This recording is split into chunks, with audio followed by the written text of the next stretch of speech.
형님, 솔직히 말해서 그 집 탐나서 모시는 거 아니었어요? 어머니의 기저귀를 갈던 제 손이 멈췄습니다. 30년 넘게 나눈 천륜이 10원짜리 하나까지 계산되는 정산서로 변하는 순간이었습니다. 명절의 고소한 전 냄새는 지독한 소독약 냄새로 바뀌었고 다정했던 형제들은 이제 서로의 목을 겨누는 짐승이 되었습니다.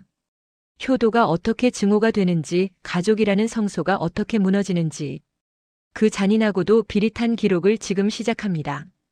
명절 아침 현관문을 열면 가장 먼저 코끝을 찌르는 것은 지독할 정도로 고소하고 기름진 전 냄새입니다. 프라이팬 위에서 지글거리며 타오르는 기름의 향기는 겉보기에 풍요롭고 평화로운 가문의 위상을 상징하는 향취였죠. 거실 가득 차오른 이 냄새는 집안의 온갖 잡내를 덮어버립니다. 낡은 벽지에 스민 세월의 쿰쿰함도 부모님의 약봉지에서 배어나오는 씁쓸한 한약 냄새도 이 압도적인 명절의 향기 앞에서는 힘을 쓰지 못했습니다. 하지만 그 고소한 냄새를 따라 들어간 부엌은 지옥의 입구 같았습니다. 쉴 새 없이 돌아가는 환풍기는 기름 섞인 매캐한 연기를 다 빨아들이지 못한 채 웅웅거리는 괴성을 질러댔고 그 연기 속에서 제 아내와 저는 눈을 비벼가며 수백 장의 전을 뒤집었습니다. 매끄러운 거실의 공기와 달리 부엌의 공기는 끈적거리는 기름 입자들로 가득 차 피부에 닿는 모든 감각을 불쾌하게 만들었죠. 그 냄새는 옷소매에 머리카락에 그리고 우리의 폐부, 깊숙이 박혀 명절이 끝난 뒤에도 며칠간 우리를 괴롭혔습니다. 그것은 축제의 향기가 아니라 누군가의 일방적인 헌신을 태워 만든 희생의 탄내였습니다. 거실에서는 삼형제의 호탕한 웃음소리가 파도처럼 밀려옵니다. 형님, 이번에 조카가 좋은 대학 갔다면서요? 축하드려요. 동생들의 목소리는 한껏 고조되어 있고 술잔이 부딪히는 맑은 소리는 거실의 정막을 기분 좋게 깨뜨립니다. 아이들의 뛰어다니는 발소리와 텔레비전에서 흘러나오는 명절 특집 프로그램의 요란한 배경음악은 이 집이 여전히 생명력으로 가득 차 있다는 착각을 불러일으키기에 충분했습니다. 그러나 그 웃음소리 사이사이에 숨은 칼날 같은 침묵을 저는 들었습니다. 부모님의 건강 상태나 병원비 이야기가 화두에 오르려는 찰나 거실의 모든 소리는 약속이라도 한 듯 일시에 소멸했습니다. 찻잔을 내려놓는 둔탁한 소리, 누군가의 헛기침 소리만이 그 빈자리를 메꿨죠. 며느리들의 목소리는 유독 조심스러웠습니다. 그들은 결코 큰 소리로 불만을 말하지 않았습니다. 대신 낮은 속삭임과 짧은 단답으로 자신들의 방어막을 구축했습니다. 형님이 잘 알아서 하시겠죠. 우리가 뭘 알겠어요. 그 나지막한 문장들은 거실의 웃음소리보다 훨씬 더 날카롭게 제 고막을 찔렀습니다. 왁자지껄한 소음들이 썰물처럼 빠져나간 뒤 남는 것은 부모님의 거친 숨소리와 저의 마른 침 삼키는 소리뿐이었습니다. 제상은 눈부시게 화려했습니다. 기름이 반질반질하게 흐르는 고기 산적, 정성스레 깎아 올린 과일들, 그리고 조상님을 모시는 정갈한 촛불까지. 그 풍경은 우리 가문의 질서가 여전히 견고하다는 것을 시각적으로 증명하고 있었습니다. 단정하게 한복을 차려입으신 아버지가 절을 올릴 때 그 뒷모습은 여전히 엄격하고 위험 있어 보였습니다. 하지만 카메라는 이제 아버지의 굽은 등과 떨리는 손으로 클로즈업됩니다. 화려한 제상 너머 텔레비전 장식장 구석에는 먼지가 뽀얗게 앉은 수십 알의 약봉지들이 무더기로 쌓여 있었습니다. 하얀 종이봉투 겉면에 매직으로 거칠게 쓰인 아침, 점심, 저녁이라는 글씨들. 그 투박한 글씨가 이 집의 진짜 주인임을 저는 보았습니다. 동생들의 시선은 결코 그 구석을 향하지 않았습니다. 그들은 오직 화려하게 차려진 식탁과 웃고 있는 아이들의 모습만을 보려 애썼습니다. 명절이 끝나고 형제들이 떠난 뒤 거실에 남은 것은 반쯤 먹다 남은 음식, 찌꺼기와 부모님이 벗어놓은 낡은 내복뿐이었습니다. 화려했던 연극의 막이 내리고 조명이 꺼진 뒤 남겨진 무대는 그 어느 곳보다도 황량하고 초라한 회색빛이었습니다. 명절의 마지막은 늘 차가운 물속에 손을 담그는 것으로 끝이 납니다. 손가락 끝에 닿는 식기들의 감각은 생생합니다. 기름기가 채 가시지 않아 미끌거리는 그릇들, 손톱 사이에 끼는 음식물 찌꺼기들. 설거지통 속의 물은 금세 탁해지고 제 손등은 세제 때문에 벌겋게 달아오릅니다. 거실의 안락한 소파 가죽의 매끄러운 감각을 즐기던 형제들의 손과 달리 제 손은 늘 무겁고 축축한 노동의 감각에 젖어 있었습니다. 전화를 끊은 뒤 제 소매를 붙잡던 아버지의 손을 기억합니다. 그 손은 이제 예전의 온기를 잃어버린 채 마른 장작처럼 서늘하고 거칠었습니다. 제 옷깃을 꽉 쥐는 그 손의 압력에서 저는 아버지가 느끼는 죽음의 공포와 의존의 절박함을 온몸으로 체감했습니다. 야야, 무릎이 시큰하다. 그 말을 뱉을 때 제 어깨를 짚던 아버지의 손가락 마디마디는 마치 갈고리처럼 제 어깨뼈를 파고드는 것 같았습니다. 그 차가운 감촉은 제 심장까지 전달되어 온몸에 소름이 돋게 했죠. 따뜻한 가족의 정은 간대없고 오직 살려달라는 처절한 매달림의 감각만이 제 피부에 선명하게 낙인 찍혔습니다. 식후에 내온 배는 유난히 달고 시원했습니다. 아버지는 올해 배가 참 잘 들었다며 껄껄 웃으셨고 형제들은 그 달콤한 과육을 씹으며 화목한 대화를 이어갔습니다. 하지만 제 입속에 들어온 배는 마치 모래를 씹는 듯 서글펐습니다. 혀끝에 맴도는 달콤함 뒤에는 항상 비릿한 피냄새와 쇠맛이 섞여 있는 기분이었죠. 억지로 삼키려 해도 목구멍이 좁아진 듯 잘 넘어가지 않았습니다. 부모님의 통장 이야기나 진명의 이야기를 나올 때 입안 가득 고이던 그 씁쓸한 침의 맛을 기억합니다. 그것은 명절 내내 마셨던 독한 술보다도 더 자극적이었고 한약보다도 더 지독했습니다. 동생들이 건네는 고생이 많다는 말은 입안에서 겉도는 설탕물 같았습니다. 당장은 달콤하지만 삼키고 나면 뒷맛이 텁텁하고 갈증이 나는 그런 맛. 우리는 서로의 입속에 그 가짜 달콤함을 쑤셔 넣어주며 진짜 비극의 쓴맛을 외면하고 있었습니다. 마지막 한 조각의 과일을 집어들 때 제 입안에는 이미 가족이라는 이름의 비릿하고도 짠맛만이 가득 차 있었습니다. 병원의 공기는 집안의 기름진 전 냄새와는 차원이 다른 서늘함을 품고 있었습니다. 코끝을 찌르는 알싸한 알코올 냄새와 무색무취한 산소의 압박. 그 소독약 냄새는 우리 가족의 치부를 낱낱이 파헤쳐 소독하겠다는 듯 무례하게 파고들었습니다. 의사의 입에서 치매와 골절이라는 단어가 튀어나올 때마다 제 폐부 깊숙한 곳에서는 비릿한 쇠 비린내가 올라왔습니다. 그것은 피의 냄새이자 우리가 쌓아온 화목이라는 이름의 성벽이 무너질 때 발생하는 먼지 냄새였습니다. 그날 이후 집안의 향기는 바뀌었습니다. 고소한 밥 냄새 대신 어머니의 젖은 기저귀에서 나는 시큼하고 지린내가 거실을 점령하기 시작했습니다. 형제들이 가끔 들을 때면 그들은 현관문을 열자마자 미세하게 코를 찡긋거렸습니다. 환기 좀 시키라는 그들의 핀잔 섞인 말 한마디는 그 냄새가 자신들의 깨끗한 일상에 묻을까봐 겁내는 본능적인 거부감의 표현이었습니다. 그들에게 우리 집은 이제 부모님의 안식처가 아니라 지우고 싶은 노인네의 퀴퀴한 채취가 진동하는 피하고 싶은 공간이 되어가고 있었습니다. 단톡방이 처음 만들어졌을 때 화면을 가득 채웠던 것은 형제들의 현란한 말잔치였습니다. 우리가 누굽니까? 효도는 나눠야죠. 휴대폰은 쉴 새 없이 진동하며 화목의 소리를 내뱉었습니다. 하지만 구체적인 비용과 순번이 적힌 텍스트가 올라오는 순간 그 활기차던 알람 소리는 죽은 듯 멈췄습니다. 숫자 1이 사라지는 소리 없는 아우성이 제 고막을 때렸습니다. 읽었지만 대답 없는 그 정적 속에서 저는 형제들의 숨소리를 들었습니다. 자신들의 안락한 거실에서 내 메시지를 확인하고는 미간을 찌푸리며 휴대폰을 뒤집어 놓는 그 비겁한 마찰음을 말입니다. 며칠 뒤 그들은 현실이라는 방패를 들고 나타나 다시 입을 열었습니다. 형님, 우리 애가 고3이라서요. 마누라가 허리가 안 좋아서. 그들의 목소리는 너무나 정중하고 애틋해서 마치 제가 그들의 불행을 강요하는 가해자가 된 듯한 착각을 불러일으켰습니다.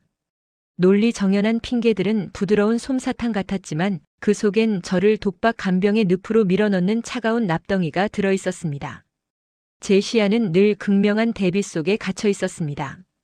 휴대폰 속 동생들의 프로필 사진은 찬란했습니다. 해외여행지의 푸른 바다, 고급 레스토랑에서 웃고 있는 아이들, 새로 산 외제차의 매끄러운 곡선. 그 화려한 원색의 세계는 저와 같은 핏줄이라는 사실이 믿기지 않을 정도로 평화로웠습니다. 하지만 제 시선이 머무는 현실의 색채는 늘 희끄무레한 회색이었습니다. 어머니의 욕창 방지 매트 위에 떨어진 머리카락, 약장 위에 수북이 쌓인 하얀 가루약들, 그리고 식탁 위에 널브러진 빳빳하고 차가운 병원 영수증들. 영수증 속의 숫자가 커질수록 제 시야는 좁아졌고 형제들의 프로필 사진 속 웃음은 점점 일그러진 괴물의 얼굴처럼 보였습니다. 3개월만 모시겠다며 부모님을 내 차에 태우던 날 백미러 속에 비친 동생들의 모습은 유난히 작고 비겁해 보였습니다. 손을 흔드는 그들의 손바닥에는 해방이라는 글자가 선명하게 쓰여 있는 듯 했습니다. 제 손은 늘 끈적거리고 축축했습니다. 어머니의 입술에 수저를 대고 억지로 넘기게 하는 미움의 촉감, 기저귀를 갈 때 손끝에 닿는 뜨겁고 눅눅한 온기. 그 불쾌한 촉각들은 제 피부의 모공 하나하나를 막아버리는 기분이었습니다. 밤마다 어머니의 붓고 뻣뻣해진 다리를 주무를 때면 제 손마디는 비명을 질렀습니다. 반면 3개월의 약속을 어기고 찾아와 형님, 조금만 더 고생해달라며 제 손을 잡던 동생의 손은 유난히 매끄럽고 서늘했습니다. 노동의 흔적이라곤 찾아볼 수 없는 그 부드러운 손바닥이 제 거친 손등에 닿을 때 저는 소름 끼치는 이질감을 느꼈습니다. 그것은 같은 배에서 나온 형제의 살결이 아니라 나를 이용해 먹으려는 타인의 차가운 장갑처럼 느껴졌습니다.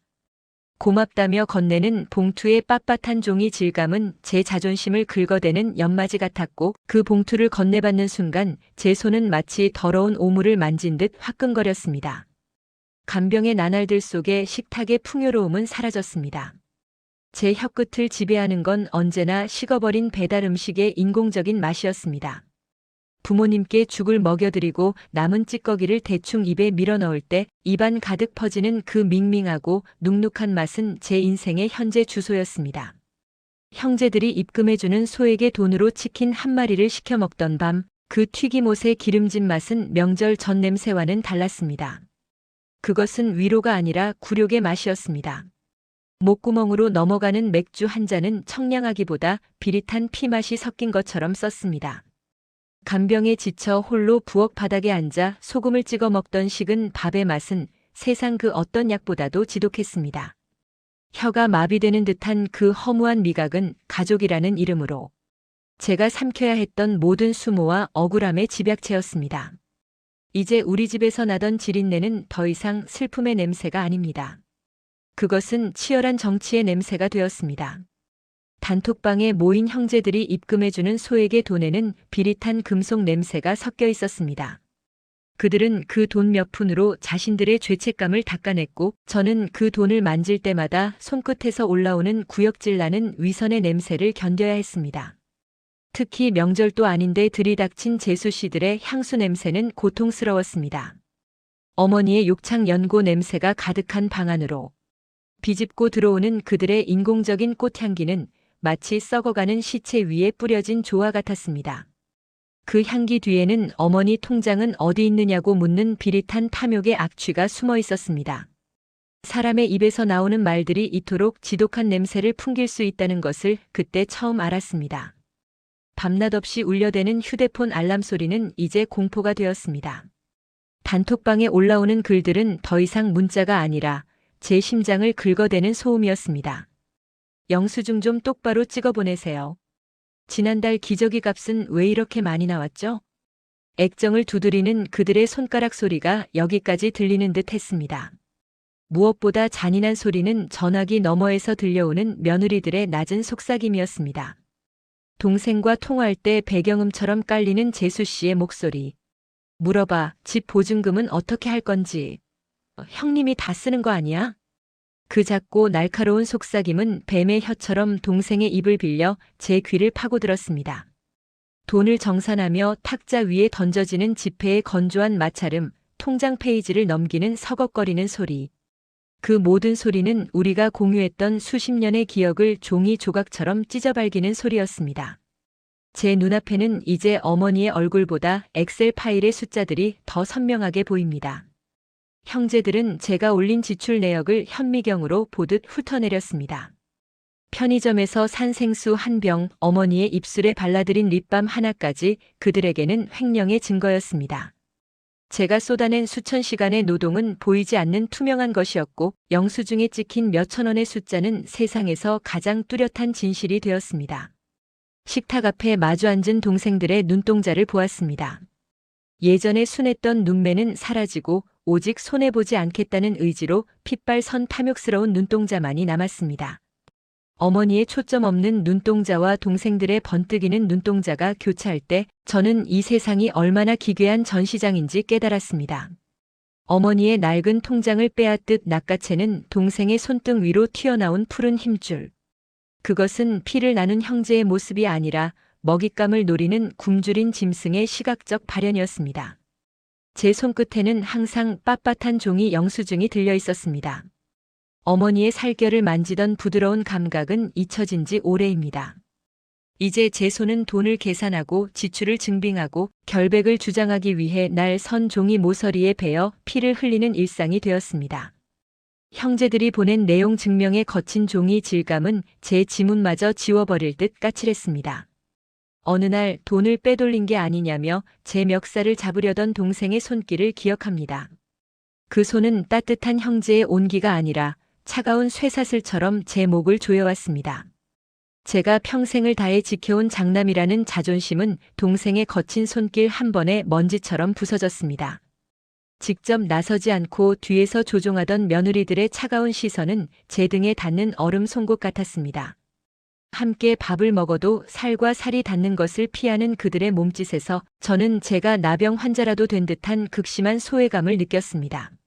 함께 둘러앉은 식탁 위에는 진수성찬이 차려져 있었지만 입안에 넣는 모든 것은 모래알처럼 껄끄러웠습니다. 갈비찜의 달콤한 양념은 혀끝에서 비릿한 피맛으로 변했고 갓 지은 밥은 목구멍을 넘어가지 못한 채 가시처럼 걸렸습니다. 형님, 투명하게 합시다. 라는 동생의 말과 함께 들이킨 소주는 타는 듯한 식도를 지나 위장 속에서 독액처럼 소용돌이쳤습니다.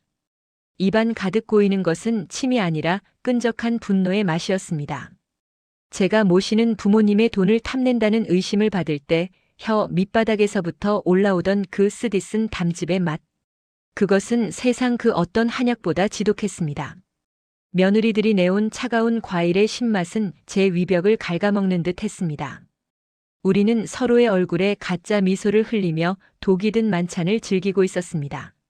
씹으면 씹을수록 가족이라는 환상의 맛은 사라지고 오직 생존을 위해 서로를 뜯어먹는 짐승의 비릿한 육질의 맛만이 입안에 가득 찼습니다. 왁자지껄했던 형제들이 떠난 자리, 우리 집의 공기는 급속도로 냉각되었습니다. 거실을 채웠던 분노의 열기가 빠져나간 뒤 남은 것은 오래된 창고에서나 날 법한 퀴퀴한 먼지 냄새와 정적의 냄새였습니다.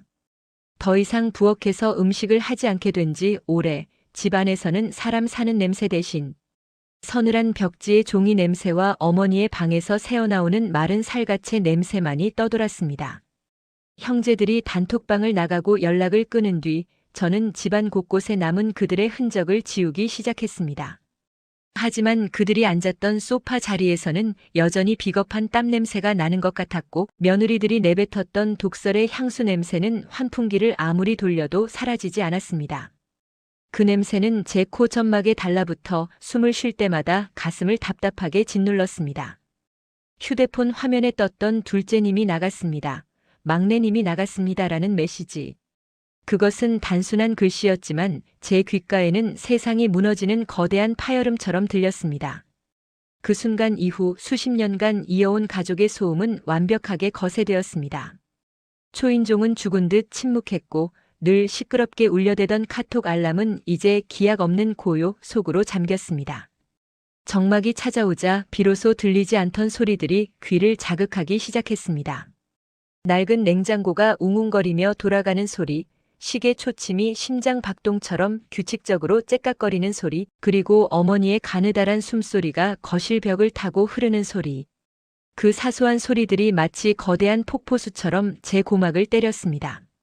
제 시야는 이제 휴대폰 액정의 파란 불빛에 갇혀버렸습니다.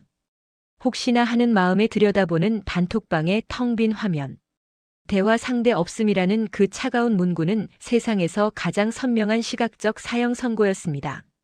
거울 앞에 서면 저는 더 이상 저를 알아보지 못합니다. 핏기 없이 창백해진 피부, 깊게 패인 미간의 주름, 그리고 무엇보다 초점을 잃고 흔들리는 눈동자. 거울 속의 남자는 30년간 가족을 위해 헌신한 장남이 아니라 스스로가 만든 선의에 덫에 걸려 허우적거리는 이름 없는 이방인이었습니다. 어머니의 구분 등 뒤로 비치는 제 그림자는 유난히 길고 검게 늘어져 마치 어머니를 집어삼키려는 괴물처럼 보였습니다. 형제들이 보낸 내용 증명의 하얀 종이와 그 위에 찍힌 빨간 지기는 제 시력을 마비시킬 정도로 강렬한 색채로 다가와 제가 쌓아온 모든 진심을 범죄의 증거로 변색시켜버렸습니다. 제 손에 닿는 모든 것은 이제 딱딱하고 차갑기만 합니다. 따뜻한 형제의 손길 대신 제 손에 쥐어진 것은 변호사의 명함과 법적 서류들의 빳빳하고 건조한 질감이었습니다. 서류를 넘길 때마다 손가락 끝에 느껴지는 종이의 날카로운 모서리는 수시로 제 살점을 베어냈습니다. 내가 너무 앞서간 걸까? 내가 집을 탐내서 이 지옥을 자초한 걸까? 이런 생각이 들 때마다 저는 제 허벅지를 꼬집고 손등을 할퀴었습니다. 손끝에 느껴지는 제 살의 온기는 유난히 낯설고 이질적이었습니다. 밤마다 잠든 어머니의 손을 잡을 때면 예전의 부드러움은 사라지고 마치 마른 나뭇가지를 만지는 듯한 거칠한 감각만이 남았습니다. 그 서늘한 촉각은 제 심장을 얼어붙게 했고 제가 잡고 있는 것이 생명이 아니라 이미 죽어버린 과거의 잔해라는 것을 깨닫게 했습니다. 입안에는 늘 쓴 담즙이 고여 있었습니다. 무언가를 먹는다는 행위는 이제 생존을 위한 투쟁이 아니라 목구멍으로 모래를 밀어넣는 고문과 같았습니다. 밥알은 혀끝에서 흩어졌고 국물은 혀를 데우지 못한 채 식도를 타고 내려갔습니다. 미각이 마비된 자리에는 오직 허무라는 이름의 쓴맛만이 혀뿌리에 깊게 박혔습니다. 동생들과의 마지막 통화에서 느꼈던 그 비릿한 쇠맛이 여전히 입안을 맴돕니다. 형님이 좋아서 한 일이잖아요. 라는 그 한마디가 목구멍에 걸려 나올 때 저는 제 영혼이 찢어지는 맛을 보았습니다. 물을 마셔도 갈증은 해소되지 않았고 오히려 입안의 쓴맛만 더 강해졌습니다. 공기조차도 맛이 있었습니다. 그것은 아무런 영양가도 없는 오직 절망으로만 버무려진 건조하고 퍽퍽한 공기의 맛이었습니다. 결국 그날이 왔습니다. 어머니를 모시고 도착한 요양원 로비에는 기묘할 정도로 진한 인공적인 꽃향기가 감돌았습니다. 환자들의 채취와 소독약 냄새를 가리기 위해 뿌려진 그 향기는 역설적으로 이곳이 삶의 향기가 거세된 곳임을 증명하고 있었죠. 어머니의 낡은 스웨터에 배어있던 우리 집의 익숙한 먼지 냄새가 그 독한 방향제 냄새에 씻겨 내려갈 때 저는 제 심장 한쪽이 도려나가는 듯한 악취를 맡았습니다.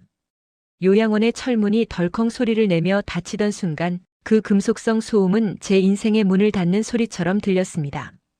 이제 제 집에서 들리는 소리는 오직 제 자신의 발소리뿐입니다. 정적이 찾아오자 비로소 집안 깊숙이 숨어있던 진짜 감각들이 살아나기 시작합니다. 상속 절차가 끝난 뒤 휴대폰 뱅킹 앱을 열었을 때 제 시야를 가득 채운 것은 잔인할 정도로 명확한 3등분된 숫자였습니다. 부모님의 일생이 녹아있던 아파트가 현금이라는 무색무취한 숫자로 변해 제 계좌에 꽂혔을 때 저는 눈이 멀 것 같은 백색의 허물을 보았습니다. 그 숫자는 더 이상 돈이 아니었습니다. 형제들이 서로의 목을 겨눴던 칼날의 기록이자 부모님의 흔적을 지워버린 지우개였습니다. 텅 빈 부모님의 방을 열었을 때 가구가 빠져나간 자리에는 짙은 색의 자국들이 상처처럼 남았습니다. 어머니가 쓰시던 낡은 지팡이가 벽에 기대어 있는 모습이 유난히 길고 검은 그림자를 만들어냈습니다. 그 그림자는 마치 저를 꾸짖는 어머니의 손가락처럼 보였습니다. 인감도장의 딱딱하고 서늘한 감촉. 인간밥의 붉은 액체가 종이에 번질 때 그것은 마치 우리 형제들이 마지막으로 나눈 핏물처럼 느껴졌습니다. 요양원 면회실에서 유리창 너머로 어머니의 손을 보았습니다. 제가 만질 수 없는 그 손은 이제 주름진 종이처럼 얇고 가벼워 보였습니다. 유리에 손을 갖다 대었을 때 느껴지는 차갑고 매끄러운 감각. 그것은 더 이상 혈육의 온기가 아니었습니다. 이제 식탁 위에는 어떤 맛도 남아있지 않습니다. 혀끝에서 느껴지는 미각은 퇴화했고 오직 목구멍을 타고 내려가는 음식물의 둔탁한 무게감만이 제가 살아있음을 증명했습니다.